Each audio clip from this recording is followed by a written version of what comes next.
بسم اللہ فرماتا ہے وذکر ان نفعت الذکر، نصیحت تمہیں کرو تو نصیحت حاصل کرنے کی سوچ نہیں رکھتے ہو۔ میں بہت دنوں تک صرف ایک ہی آیت بیان کرتے رہا اور بعد میں اس رمضان میں مطالعہ کر رہا تھا تو اس آیت پہ جب میں پہنچا تو مجھے بڑی اچھی آیت لگی اور میں پھر اس پر کئی لوگوں کے بیان اور تفسیر دیکھا تو یہ لگا کہ ہم لوگوں نے کافی اپنا وقت ایسی جگہ پہ برباد کر دیا جو لوگ نصیحت چاہتے ہی نہیں، دیکھ رہے ہیں آ رہے ہیں تو راستہ بدل دیتے ہیں، ہم ان کو پکڑ کے کوئی بات سکھا سکتے ہیں۔ بہرحال اللہ تعالیٰ کی ایک توفیق ہے کہ یہ مسجد کی بنیاد کسی نے رکھی، پھر آپ یہ بھی اللہ تعالیٰ کی ایک توفیق ہے کہ یہاں کے جو لوگ ہیں اور بھی لوگ ہیں، لیکن کچھ لوگ ایسے ہیں جن کو توفیق ملی ہے، یقین جانو میں کہہ رہا ہوں کہ یہ آواز دور تک جاتی ہوگی، گالیاں بھی ملتی ہیں، یہ اللہ تعالیٰ کی توفیق ہے کہ آپ کو مسجد میں آنے کا وقت نکال دیا یا آنے کی توفیق دے دیا، ورنہ آپ سے زیادہ فیسلٹی والے گاڑیاں والے آپ سے زیادہ فارغ بیٹھے ہوں گے لیکن ان کو مسجد آنے کی توفیق نہیں ہوتی۔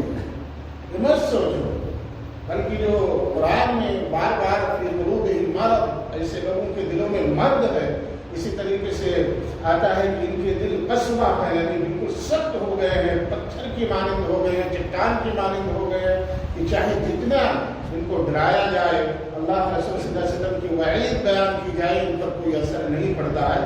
تو ایسے آپ کو قرب و جوار میں قریب میں ملیں گے مسجد کے اپنے خاندان کے رشتے دار میں گھروں میں کہ ان کو یہ توفیق نہیں ہوتی۔ اللہ تعالیٰ سے دعا ہے جو بھی اس گھر کے قائم کرنے والے ہیں، دام در میں سفرے کسی بھی طریقے سے تعاون کیا، اللہ سب کو اس دنیا میں زیادہ سے زیادہ دنیاوی فائدہ اور اخروی فائدہ عطا فرمائے، اور جن کی وجہ سے ہم سب ہیں یہی ہے صدقہ جاریہ، اولاد کا نیک گناہ۔ اولاد آج جو نیک کام کر رہی ہے، جیسے جس نے مسجد بنایا، جس نے سوچا، جس نے کوشش کیا، ان کے والدین کو بھی اس کی نیکیاں ملیں گی۔ یہی ہے پھل، یہی ہے ثمرہ۔ بعض لوگ سوچتے ہیں کیا ملتا ہے، یہی ملے گا۔ آپ کو بتا کہ جا رہا ہوں، اگر میری وجہ سے کوئی ایک آدمی بھی کوئی غلط بات چھوڑ دیا، اچھی بات پکڑ لیا، آپ چلے جائیں گے، ہم بھی چلے جائیں گے۔ آپ نے اگر کرنا شروع کر دیا، کسی دوسرے کو سکھایا، یہ نیکیوں کا سلسلہ ہمارا بھی چلتا رہے گا، آپ کا بھی چلتا رہے گا۔ کہ والدین کی بھی فضیلت ہے، انہوں نے ایسی اولاد پیدا کیا ہے، تربیت ایسے کی، اللہ نے ان کو توفیق دیا ہے، ایک گھر ہوا اور پھر ہم سب کو اللہ نے اکٹھا ہونے کی توفیق دی۔ اللہ ہم سب کے اس حاضری کو اپنے دربار میں قبول فرمائے، اور جو لوگ دور ہیں ہماری مساجد سے، اپنے عالموں سے، اپنے قرآن سے، اپنے نبی صلی اللہ علیہ وسلم کے فرمان سے، ان کے لیے دعا ہے اللہ ہمیں ہدایت دے اور توفیق دے تو اپنی مسجدوں کو آباد کرے، شیطان کو خوش نہ کرے بلکہ اللہ اس کے رسول کو خوش کرنے والا بنا کرے۔ میرے دوستوں، میں صرف سمجھانے کی کوشش کروں گا، مسجد جو بنی ہے، جو نام ہے یا ان کی جو اولادیں یہاں ہیں، وہ ایک ایسے نام پر رکھی گئی تھی جو اپنے وقت کے بڑے بہادر پہلوان تھے، اور جب یہ لوگ بھی اپنے وقت میں ہوئے تو آج اس دنیا میں نہیں ہے، ایک ہی موجود ہے تو جا چکے۔ یہ عبرت ہے ان کی اولادوں کے لیے، ہم سب کے لیے، ہم سب کے تو رشتے دوسرے سے جڑے خونی رشتے ہیں۔ یہ دیکھنے کی ہے کہ اپنے وقت میں ان کے طاقت یا ان کی بہادری کی وجہ سے ان کو اس پہلوان جیسے تشبیہ دی گئی، تینوں بھائیوں کہاں وہ کہاں تلاش کرو، لڑتے تھے، جھگڑتے تھے، چلاتے تھے، گاؤں سے بولتے تھے، ہمارے گھر تک سنائی دیتا تھا، آج کہاں؟ فَاعْتَبِرُوا يَا أُولِي الْأَبْصَارِ، وہ بھی ہم سے آپ سے کہیں طاقتور تھے، کہیں زیادہ دوڑ رکھتے تھے۔ میں پڑھائی کے زمانے کا مجھے یاد ہے کہ بابا ادھر جھاوت کھیلنے گئے تھے، ہمارے بازوں میں قلم وغیرہ کے ساتھ جھاوت کھیل رہے تھے، لیکن آج وہ اپنے قبروں میں بے سہارا مٹی ہو چکے ہوں گے، اللہ ہی بہتر جانتا ہے۔ لیکن ہماری دعا یہی ہے کہ اللہ ہمارے تمام بھائیوں کو، خصوصاً ہمارے دو چاچاؤں کو، باباؤں کو جو اس دنیا سے چلے گئے ہیں، اللہ ان کے گناہوں کو درگزر فرمائے، ان کی نیکیوں کو قبول فرمائے، ان کے قبر میں وسعت عطا فرمائے اور قبر کو منور کرے۔ میرے دوستوں، یہ سمجھنے کی بات ہے، لیکن یہی اولادیں ان سے طاقت میں کمزور، شان و شوکت میں کمزور، نام میں بھی گمنام، لیکن پھر بھی گھمنڈ، اترانا، تکبر، گمراہیت کا یہ عالم کہ گھروں کے بازو میں مسجد ہو، آباد نہ ہو، پلیا آباد ہو، روڈ آباد ہو، کسی کے گھر پہ بیٹھے ہو، کوئی بازار میں ہو، ان سب جگہوں پہ بیٹھنے سے ہوتا کیا فتنے؟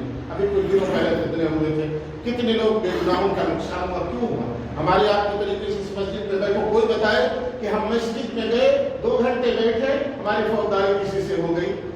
نہیں ہوتی ہے، کیونکہ مسجد میں جو رہتا ہے وہ اللہ کی رحمت کے سائے میں ہوتا ہے۔ جو گپ شپ بازاروں میں کرتے ہیں، گمراہی کی باتیں کرتے ہیں، فیکی فاقہ کرتے ہیں، وہ شیطان کے سائے میں ہوتے ہیں، اور شیطان ان کو جیسا چاہتا ہے ویسے کراتا ہے۔ اللہ تعالیٰ قرآن مجید میں فرماتا ہے ظَهَرَ الْفَسَادُ فِي الْبَرِّ وَالْبَحْرِ بِمَا كَسَبَتْ أَيْدِي النَّاسِ۔ ابھی چند دنوں پہلے بارش ہوئی، اس کے کچھ دنوں پہلے بارش ہوئی تھی پنجاب میں، جبکہ وہاں پر عموماً قریب میں ندیاں نہیں ہیں، باڑھ بہت کم آتی ہے، لیکن آپ لوگوں نے بھی دیکھا ہوگا سوشل میڈیا کا زمانہ ہے کہ ایک منزلہ گھروں پر پانی چڑھ گیا۔ اللہ تعالیٰ نے قرآن مجید میں ان چیزوں کے نشاندہی کی ہے، کیوں ہوتا ہے؟ اللہ فرمایا ظَهَرَ الْفَسَادُ فِي الْبَرِّ وَالْبَحْرِ بِمَا كَسَبَتْ أَيْدِي النَّاسِ لِيُذِيقَهُم بَعْضَ الَّذِي عَمِلُوا لَعَلَّهُمْ يَرْجِعُونَ۔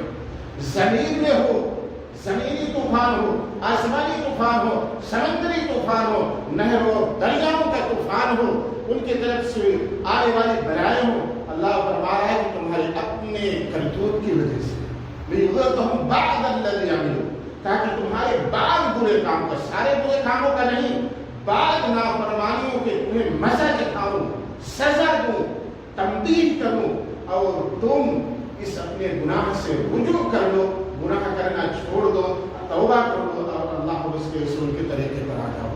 اسی طریقے سے دوسری آیت ہے أَوَلَا يَرَوْنَ أَنَّهُمْ يُفْتَنُونَ فِي كُلِّ عَامٍ مَرَّةً أَوْ مَرَّتَيْنِ ثُمَّ لَا يَتُوبُونَ وَلَا هُمْ يَذَّكَّرُونَ۔ یہ آیت ہم لوگوں پر بالکل فٹ ہوتی ہے۔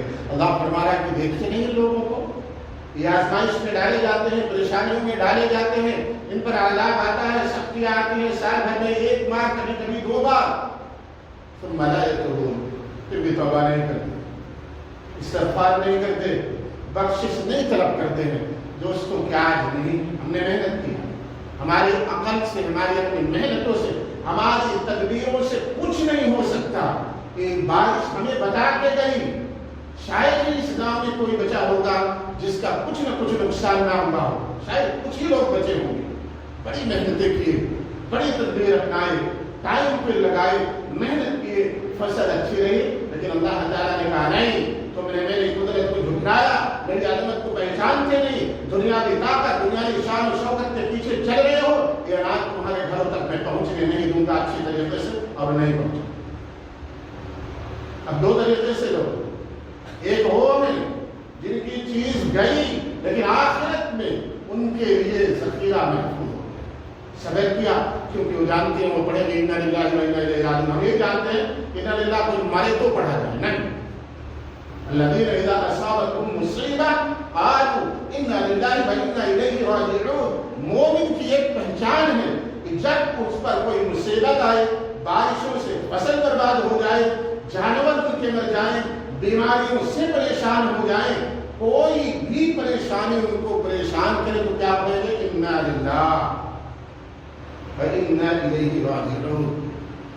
اچھے لوگ جو تھے، نیکوکار جو تھے، انہوں نے کہا کہ ساری طاقت اللہ کے ہاتھ میں ہے، اللہ نے نہیں چاہا، راشن، ادھان، یہ گلہ ہمارے گھروں تک نہیں پہنچا، کوئی بات نہیں، ہم تو محتاج ہیں، ہم تو کمزور ہیں۔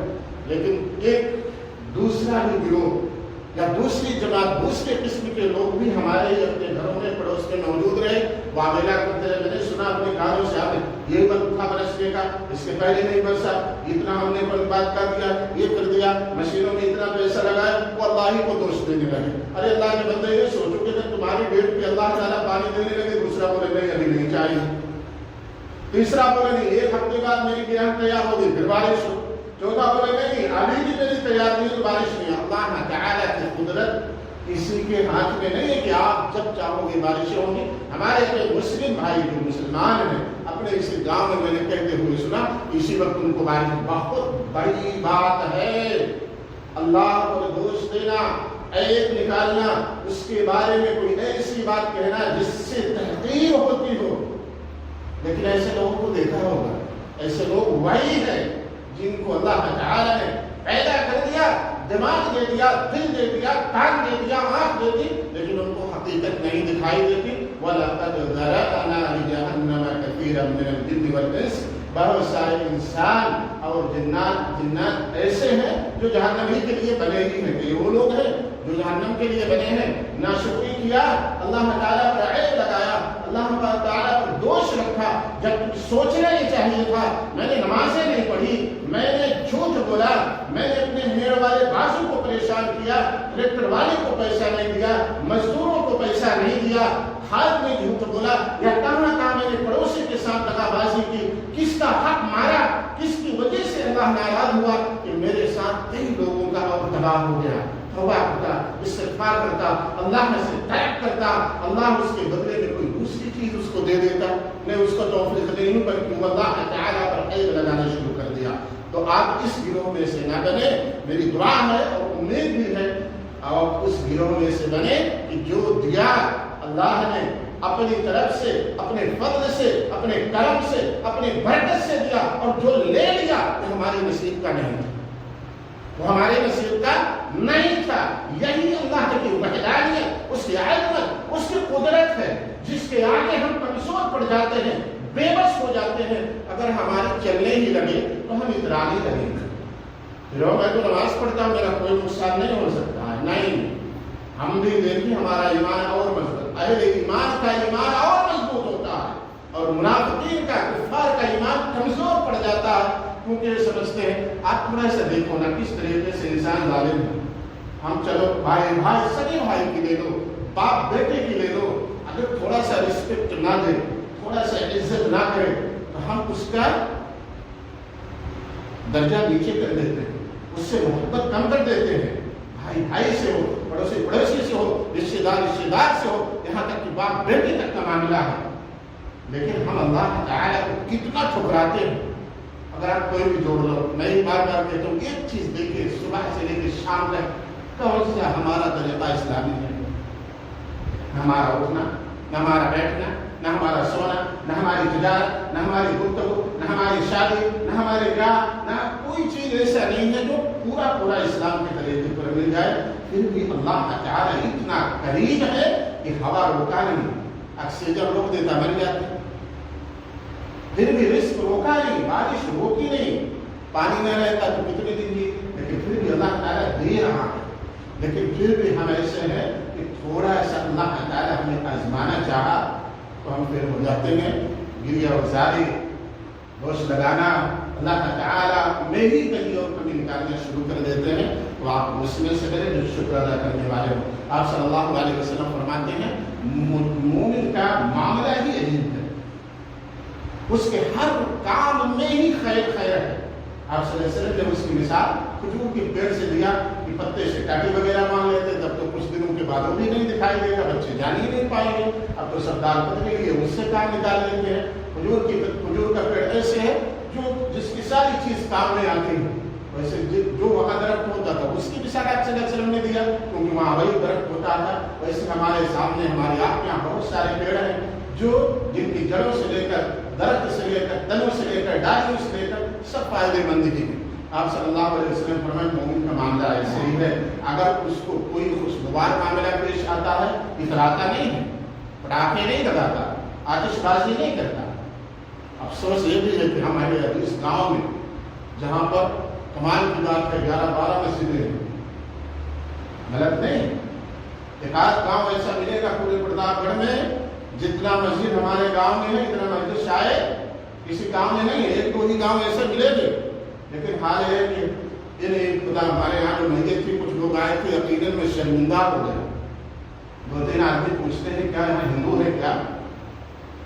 حالانکہ کوئی جھوٹ بھی تھا مسجد میں. میں جانتا تھا کہ مسلمان پٹاخے لگا رہے ہیں، اللہ معاف کرے. میں نے کہا ہاں ادھر ہی ہمارے بازو میں ایک گھر جماعت اور پہلے سے دادا بابا کے زمانے میں بسے تھے، وہ مر گئے، ابھی 4-5 گھر ہو گئے. پھر وہ آپ 2-3 دن پہلے ہی سے پٹاخے لگانے شروع کر دیے ہیں. ایک ہفتہ پٹاخہ لگا، ابھی بھی پڑھانے جاتے تھے مجھ سے مسجد کے پاس آ کے لگا. یہ ہماری تربیت ہے. کس کو ہم سمجھائیں، کس کو بتائیں دوستوں؟ یقین مانو آنکھ سے ایسے آنسو آ جاتے ہیں، ہماری تربیت کہاں گئی، ہم کہاں آئے، اسلام کہاں، ہم کتنے دور اسلام سے کھڑے۔ تو مومن کا معاملہ آپ صلی اللہ علیہ وسلم فرمایا عجیب ہے، اس کے ہر کام میں اس کو فائدہ ہی فائدہ ہے، یہاں تک کہ اگر خوشگوار معاملات اس کے ساتھ پیش آئے، کوئی ایسی چیز اس کو ملی جو اس کو خوشی پہنچاتی ہے، تو شکر، وہ اپنے رب کا شکر ادا کرتا ہے، نہیں کہتا کافی نہیں لگا رہا، آتش بازی نہیں کرتا، نہیں کہتا میں نے کیا، میرے باپ نے کیا، ہم لوگ ایسا کر سکتے ہیں، تم لوگوں کی اوقات نہیں ہے۔ مومن اللہ کے شکر ادا کر، اللہ میں تو اس لائق نہیں تھا، میری ہستی اس لائق نہیں تھی، تو نے اپنے جانب سے، اپنے رحمت سے، اپنے فضل سے ہمیں نواز دیا، اللہ تعالیٰ شکر ہے۔ یہ مومن کا معاملہ ہے۔ اور اگر اس کا کوئی نقصان ہو گیا، بارش آئی، بیچارے نے دھان کاٹا، عبادت بھی کرتا ہے، تلاوت بھی کرتا ہے، استغفار بھی کر رہا ہے، پانی بھر گیا، نقصان ہو گیا، کیا کہتا ہے؟ میرے اندر ہی کوئی کمی نہیں ہو، اللہ تعالیٰ اپنے بندوں پر ظلم نہیں کرتا، میری اپنی کوئی کمی ہے، میرا نہیں حصے کا تھا اس لیے چلا گیا، کوئی بات نہیں، وہ صبر کرتا ہے۔ آپ صلی اللہ علیہ وسلم فرماتے ہیں وہ صبر کرتا ہے، صابرین میں ہو گیا، شکر ادا کرتا ہے، شاکرین میں ہو گیا۔ اب جو آتش بازی کرتے ہیں، جو ڈیک ڈاک کرتے ہیں، جو جھوٹے بولتے ہیں، یہ کہاں جائیں گے آپ سوچو؟ تو ہمارا معاملہ بڑا عجیب ہے، ہمیں کوشش کرنی ہے، آخری بات میں کہنے چل رہا ہوں، ہمیں کوشش کرنی ہے۔ اگر ہم کوشش نہیں کریں گے، جیسے ہم ہیں کوشش نہیں کر رہے ہیں، ہم جان رہے ہیں یہاں برائی ہو رہی ہے، بیمار ہے، نمازیں نہیں پڑھتا ہے، دیکھو گناہ سب سے ہوتے ہیں، بات میں کہہ دوں، میرے کہنے کا مطلب ہے جس نے کوئی گناہ کرتے اس کا بائیکاٹ کر دو، نہیں، ہم اہل علم کا یا اہل سنت والجماعت کا یہ عقیدہ ہے کہ کوئی گناہ کرنے سے کافر نہیں ہوتا ہے، جب تک کہ وہ اس کے سامنے پیش کیا جائے، واضح کیا جائے، انکار نہ کر دے کہ نہیں میں اس کو نہیں مانتا، تو کافر ہو جائے گا۔ لیکن اگر وہ انجانے میں کفر کا بھی کام کر جاتا ہے، شرک کا بھی کام کر جاتا ہے، اس تک پہنچانے والے نے پہنچایا، قبول کر لیا، وہ مقبول ہوگا۔ اب اس کو ہم برابر عیب نہیں لگاتے ہیں، لیکن جس شخص کو نماز نماز نماز نماز کہا جا رہا ہے، مسجدوں میں نہیں آ رہے ہیں، میں کھول کے کہہ رہا ہوں، جو مجھے چاہے کہے، میں اس کو مسلمان تسلیم نہیں کرتا، کیونکہ جتنی کتابیں ہیں آپ پڑھ ڈالو، سب میں یہی آتا ہے کہ نماز کا مکمل جو چھوڑ کر کے رکھا ہے، جمعہ والا ہے، عید والا ہے، وہ مسلمان نہیں ہے، ہمیں اس کا بائیکاٹ کرنا چاہیے، اس سے دور رہنا چاہیے، اس سے رشتہ داری نہیں کرنا چاہیے، اس کے ساتھ نہیں بیٹھنا چاہیے۔ انسانی تعلقات رہیں گے، اگر خاندان کا ہے، رشتہ دار کا ہے، بیمار ہوگا تعاون کر دیں گے، مدد کی ضرورت پڑے گی مدد کر دیں گے، لیکن اس کی خوشیوں میں کبھی شریک نہیں ہونا چاہیے۔ اور جب تک ہم اس سختی کو نہیں اپنائیں گے، اور افسوس تو اسی پر ہے، ہمارے جو ساتھی ہو ہمیں گالیاں دے دے، ہم چھوڑ دیں گے نہیں، اس نے میرے کو ایسے بولا ہے، میں اس کے یہاں کھاؤں گا نہیں، بیٹھ گئے منہ پھلا کر کے، مناؤ، معافی مانگو تم آئیں گے، لیکن اللہ اور اس کے رسول کے لیے کوئی اٹھتا نہیں۔ اٹھنے کی ضرورت ہے، اٹھو اور اعلانیہ بولو، اگر نمازی نہیں ہمارے بھائی نہیں، نمازی نہیں ہمارے جماعت اور پارٹی کے نہیں ہو، باقی سدھرنے والے نہیں ہیں۔ اذان ہو رہی ہے، آدمی نوجوان نے ماشاءاللہ دیکھو، بچے بھی نوجوان بھی آئے بیٹھے ہیں، وہاں جا کے دیکھو کتنے لوگ ہیں، جامع مسجد میں جا کے نماز دیکھ لو، ہمارے بازو میں مسجدیں دیکھ لو، حاجی صاحب کے گھر کے بازو میں مسجدیں دیکھ لو، دو تین بوڑھے جیسے انہیں کو مرنا ہے، کسی کو مرنا ہی نہیں۔ تو میرے دوستوں یہی کہوں گا، آپ سے کوشش کریں، دوستی کرو مومن سے، رشتہ کرو مومن سے، بیٹھو مومن کے ساتھ، نمازی کے ساتھ، بدعتی مشرک بے نمازی کے ساتھ نہ بیٹھو، نہ سلام کرو، نہ کلام کرو، کلام کرو تو نصیحت ضرور کرو اس شخص کو کہ نماز پڑھو میرے بھائی، مگر نماز کی کوئی شخص مسلمان نہیں ہوتا۔ اللہ تعالیٰ سے دعا ہے اللہ ہم سب کو کہنے سے زیادہ عمل کرنے کی توفیق دے، اور اللہ ہم سب کو ایسا مومن بنائے کہ ہمارے قدم جم جائے اور برے کو برا کہہ سکے، برائی کے سامنے ڈر سکے اور نیکیوں پر قائم رہ سکے۔ اللہ تعالیٰ سے دعا اللہ ہم سب کو اس کی توفیق دے اور ہم سب کی اس حاضری کو اپنے دربار میں قبول فرمائے، آمین۔ السلام علیکم ورحمۃ اللہ وبرکاتہ۔